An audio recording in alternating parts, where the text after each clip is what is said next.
Assalamualaikum and good day everyone. My name is Nur Azlia binti Anwar with student ID 2025-18701. Today, I will be presenting an article review entitled From Learning to Application, which is the challenge of training transfer in organization. This presentation is based on an article written by Laura Mehne, Sandra Rottenbush, and Simon Coffield. The article I selected is entitled How to Maximize the Impact of Workplace Training, a mixed method analysis of social support, training transfer, and knowledge sharing. It was published in 2025 in the European Journal of Work and Organizational Psychology, and the study involved 541 employees and 51 interview participants. The purpose of this research was to examine how social support, training transfer, and knowledge sharing influence workplace training effectiveness. However, despite organizations investing heavily in training programs, one important question remains.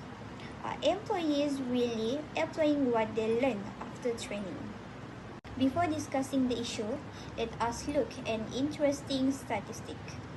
Research shows that only about 30% of training content is successfully applied in the workplace. This means that around 70% of the knowledge and skills gained during training are not transferred into actual job performance. So what happens to the remaining 70%? This leads us to the main issue discussed in this article, which is the training transfer problem. As you can see, the main issue highlighted in this article is the training transfer problem.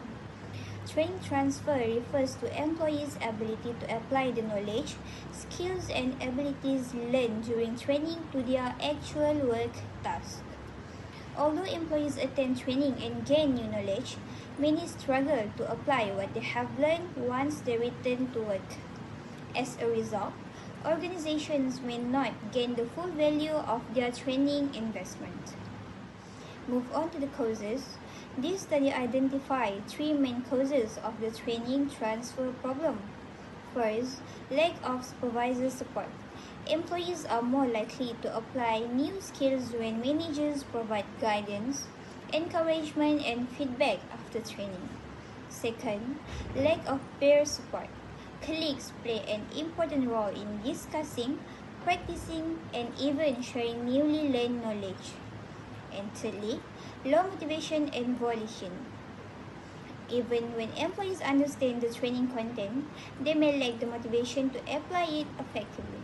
Therefore, support and motivation are essential for successful training transfer. And for the impact, the training transfer problem affects both organizations and employees. For organizations, it results in wasted training investment, low productivity, and reduced performance. And for employees, failure to apply newly acquired skills may reduce confidence, slow career growth, and limit performance improvement. Therefore, unsuccessful training transfer creates negative consequences for both parties.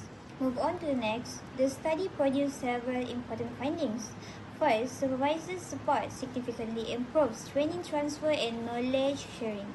Second, peer support also plays a positive role in helping employees apply and share what they have learned. And third, employees who actively share knowledge are more likely to contribute to better organizational outcomes. Overall, the study concludes that social support and knowledge sharing are critical factors in maximizing the impact of workplace training.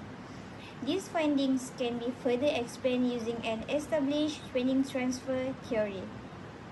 The theory relevant to this issue is the Baldwin and Ford training transfer model.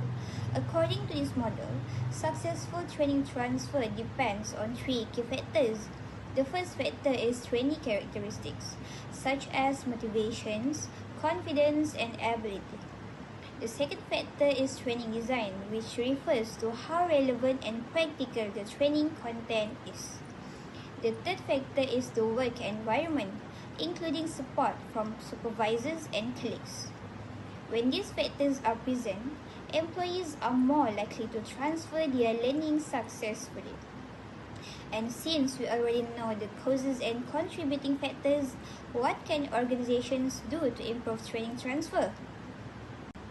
To address this issue, organizations should implement several strategies. First, supervisors should provide continuous support and feedback after training. Second, organizations should encourage peer support through teamwork and discussion sessions. Third, a strong knowledge sharing culture should be developed to promote learning among employees. Fourth, follow-up activities such as coaching and mentoring should be conducted after training.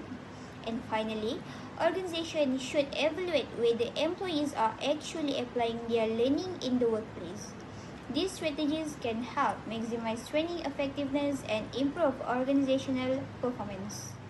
Besides the recommendation from the study, I would also like to share my personal reflection regarding this issue. In my opinion, trainings should not be considered successful simply because employees attend a training program. The true measure of success is whether employees are able to apply and share the knowledge they gain in the workplace. Organizations should focus not only delivering training but also on creating a supportive environment that encourages learning transfer. Without transfer, training becomes merely an activity rather than a valuable investment.